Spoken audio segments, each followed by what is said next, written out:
Right now we don't have any power, and before we even get this video started, I want everybody to know, I'm gonna set this camera down right here just so it's not shaking so much. But my family and I, we're doing fine. We're okay. Just for the next few days or so, I'm pretty sure we're gonna have just some life of inconvenience. There's nothing that's gonna happen to us. It's gonna be unusual for us. But there's families out there right now that are not doing okay. They're truly displaced.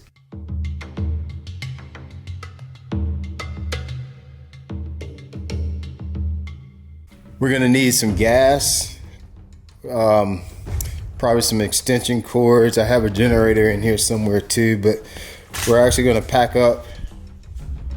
There's the gas can, I need this. Take this gas can and pack it up. We're gonna be living out of my camper till we get more power.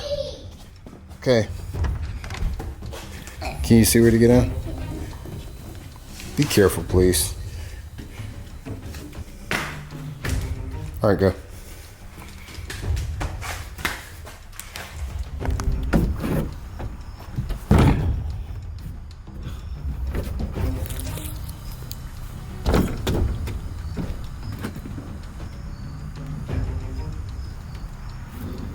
The whole reason you see me packing up the camper, trying to find gas and everything, we don't have power, which is not really unusual when we have a storm, but this storm was a little unusual. It's definitely, I don't think anybody expected for this hurricane to do what it did. I know I didn't. I wasn't even paying any attention.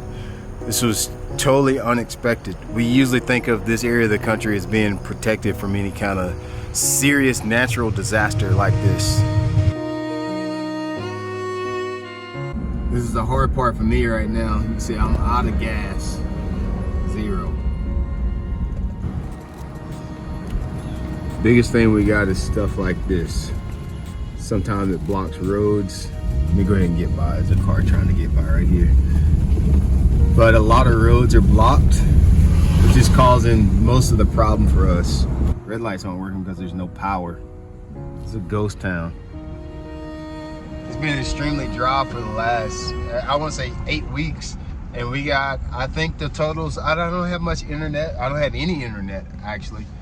And no power, so I don't know where the totals, the little bit of reception I have had when I went out of town to get gas or get food, I think we had somewhere in the neighborhood of 12 to 16 inches, but that was all within, that's 12 to 16 inches. This area can handle that because we have a lot of topography. Jeez, that power line's low. We got that 12 to 16 inches in 24 hours. And so that coupled with 70-mile-an-hour winds is what got us in a bunch of mess right now.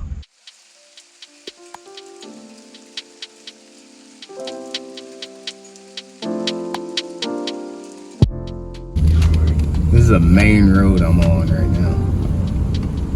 They've cut a lot of stuff down.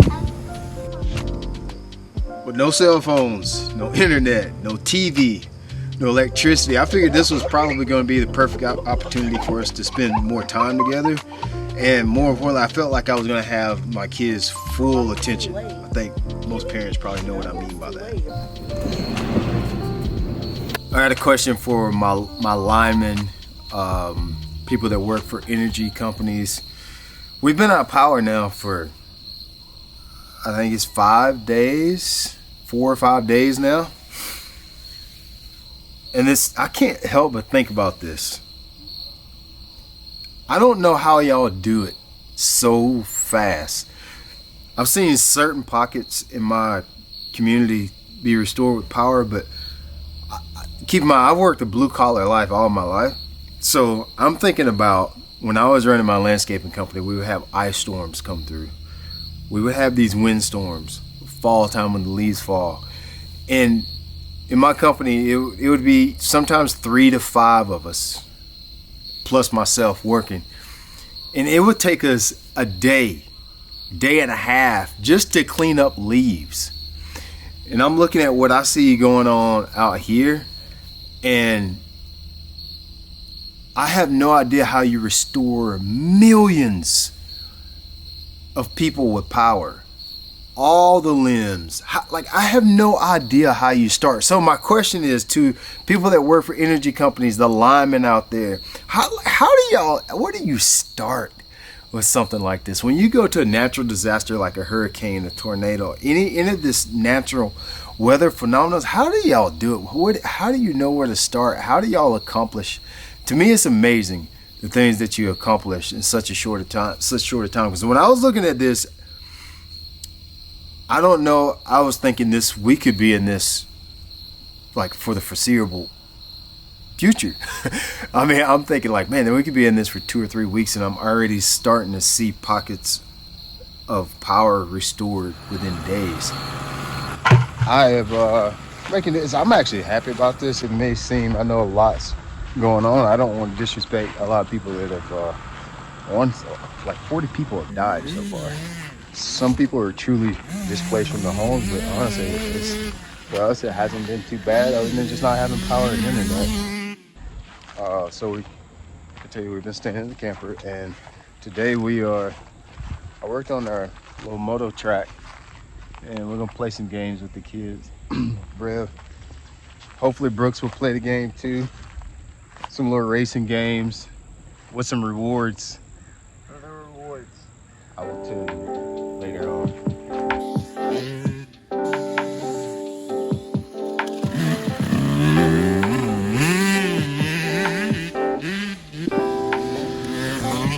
Five days later. It doesn't really seem like it's gonna get much better anytime soon. But even though I don't have a way to charge my boat batteries, I figured it was at least worth it to try and go to the lake and see if there were any fish biting. Come back around, come back around, come back around. I got one, but that's gotta be a bass, right? We caught a bass here yesterday. Is that a big bass? Right. Oh my God. Oh God. Is it a bass? Yeah. Oh, it's a red breast. He's just a small. It's a gill or brim or something.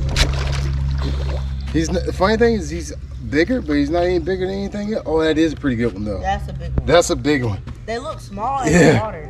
That is definitely one of the best ones we caught. I know these seem like small fish to you, but for a brief moment, I think it took all of our brains off of chainsaws, where we're gonna get gas, where we're gonna get food, when is electricity gonna come back on. For a brief moment, that took our minds off of all of that, and all we were worried about was just getting the next bite. Just figured this out. Got him. Oh boy! He got him on! Oh boy! A big one! A big one! Let's go, Monster Mike!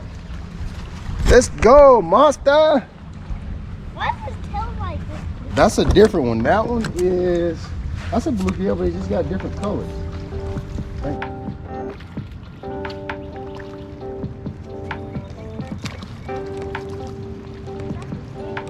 We should keep that one. Not to get that closer. I guess close enough. Till now you caught that one. I did it. You got it? Hey! Hey, old boy! Hey! Monster Mikey, look at me. Oh, you did all that old goofiness and you lost it. All you had to do was reel. You had to Monster Mikey. You had to Monster Mikey. All you had to do was reel. You had to do all that old goofy stuff. So this is the little morsel that I'm fishing. Last year, I'm not sure if it was last year, but recently Z-Man decided to come up with a pinfish line of soft plastics. This is a 1/32 ounce jig head. I rig it just like I would a Ned or a shaky head. I guess not a shaky head, but you can be, it's elastic, so you can be pretty forceful with the plastic. Oh, you can get these on my website. I forgot, I do have these crappy jigs on my website, shopbelat.com. Just for watching this video, I'll give you 20% off. Use the code, I think it's, I'll put it in the description box. I think it's SUF School 20. I'm not sure, but I do have a code where if you decide to order these jig heads and this plastic from my website, you can get 20% off, which is basically you're getting it from free. What is up? This one, I'm not sure what species that one is. There's so many different ones, it's hard to tell what's what. That is, oh dude, that's probably one of the better ones we caught this week. Look at that thing. Ooh, look at that thing.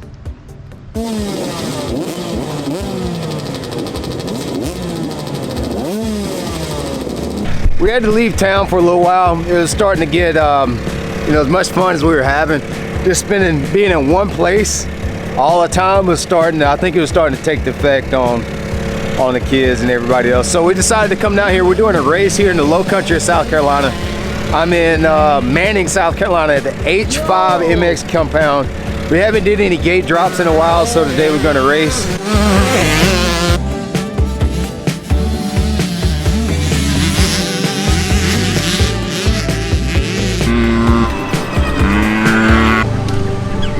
Okay, give me a post, what would be a pre-race prediction? H5 MX compound here in Manning. Track conditions, fun. Yeah. Dirt is pretty perfect. There's like some outsides where you can like open it up. If those weren't so sloppy, that would be better, but the track is the track. So, you gotta ride it, and very fun. I got 3 of them.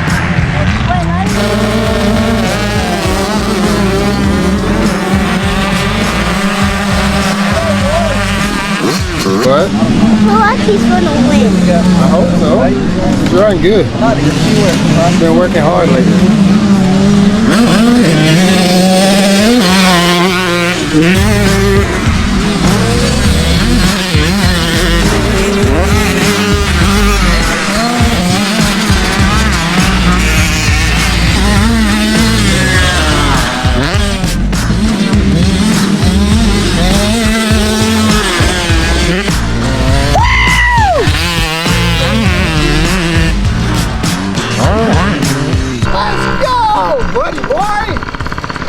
Chilling. He come back, he's chilling. Let's go. Cuz said I'm gonna check out on him today. What did it feel like when you got the whole shot? Good. I was like, oh, this won't be that bad. I said, oh, this will be pretty easy. Really? How did it feel though? Good. The first 85 win. Is that the first 85 win? Yeah. Let's go. First 85 moto win. Say what, Brooks? Rev was gone and nobody could catch him. Yeah, he's gone. The finish line's so easy. Yeah. I don't know, I think. So I come around in the corner before it. Third. Okay, fourth. Fifth. Beep. Oh, you do fifth? Yeah. Over the finish line? Beep, Yeah, higher you are, the better off you are.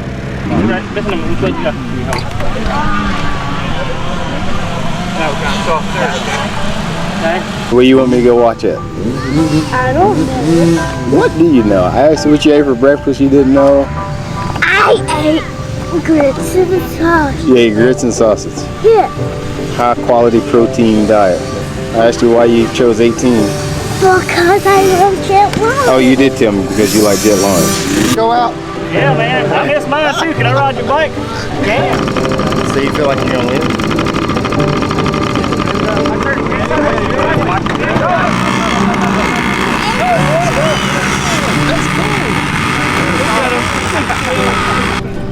Hold it wide open. Good job, man. Whoa. Good job, buddy.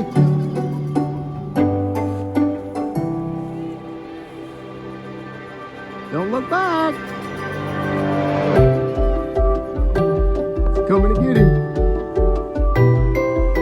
He's coming to get him. The kid's on him. Oh, they both went down. Whoa, smoking, bro. Just want everybody to know that this is my son coming by right here. We got a two-way battle coming over this stuff.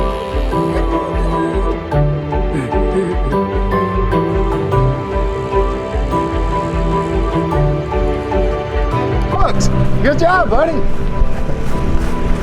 I think you're coming in like 4th. And you were for sure the fastest e-bike. Yeah. For sure. What was it like? Good. Was it good? I came off 4th. Yeah, you almost got the whole shot too. Well, if you run a 150 Will you race? on 150, you get an extra cupcake. Extra cupcake.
You got money, dude.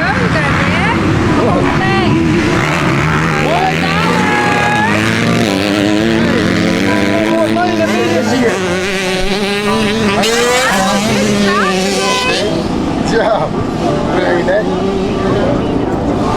Can you do it? See what you got. Like it's homeless space. Your turn, Mia. Jump.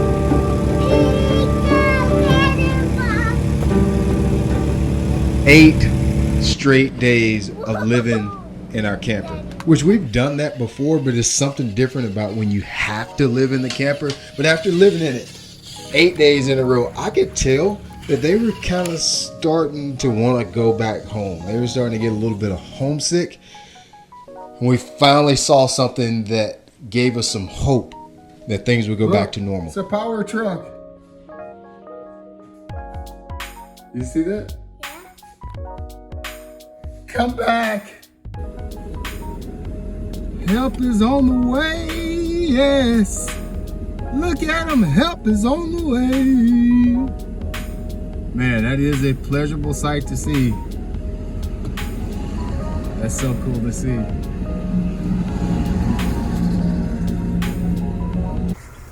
Hey, check this out. Y'all are not gonna believe this. After 8 days, check this out. I literally feel like a rock star right now. We got power. When that door works like that, that means we have power. 8 days, no electricity. Look, watch this. You see those? These are working lights in my shop. It's amazing how you appreciate the small things. We literally went through the house and turned on every light that we have. But listen, what I do love about things like this is you learn so much. I feel like there's some things I learned from this storm. So I'm a writer. I write things down. In my boat, you'll find notepads. In my office, there's like little sticky notes and notepads scattered everywhere. Is anybody else like that? So I write down almost everything. Like if a thought comes to my mind, if I'm thinking something, or if I learn something. There's 3 things that I learned that were very important about this week. And I want to share them here with you. I would love for you in the comment section, if you were affected by the storm, share with me the things that you learned about dealing with this storm. Even if it was a small thing. Some of us were impacted greatly. Some of us were impacted not that much, but you probably still learned something. You realize you were probably not prepared for stuff like this to happen. So first of all, first thing I learned is to take these things seriously. I didn't take this seriously. In fact, Friday, I went fishing with my son before the storm hit. That was not a wise decision because I just didn't think it was going to be that big of a deal. Where we live, typically I think of us being, for the most part, protected from natural disasters. Just things don't really get that bad other than a little bit of rain, a little bit of wind, maybe a flicker of power outage is about all we get. And I'm almost 42 years old and we just don't have many natural disasters. this one was pretty bad. Like, you could have got hurt here. So next time, I'm taking it more serious. Secondly, it's okay for me to take a break. I didn't get to work during this storm. I had no internet. I had no power. And there were times where I just felt like I was just backtracking. I couldn't take care of my businesses. I couldn't communicate. I couldn't put out content. And it just felt like I was going backwards constantly. But nothing changed. It's okay to take a break. In fact, I feel more refreshed, and I feel like I got new ideas that I want to implement into our business, into the content. And so I feel better that I took a break now. Lastly, the most important one is focus breeds big strides. So both of my boys, of course, are racing now, and we were able to just focus. They weren't on iPads, they weren't on tablets. And I noticed big strides in how they ride and their mental focus on the dirt bike this week, mainly because it's all we did and all we talked about. So I think it was a good reminder for them that they have what it takes to get where they want, but they just have to focus. And so it's also a reminder for me, anytime there's something that I want to accomplish, something that I want to do, to be hyper focused about it.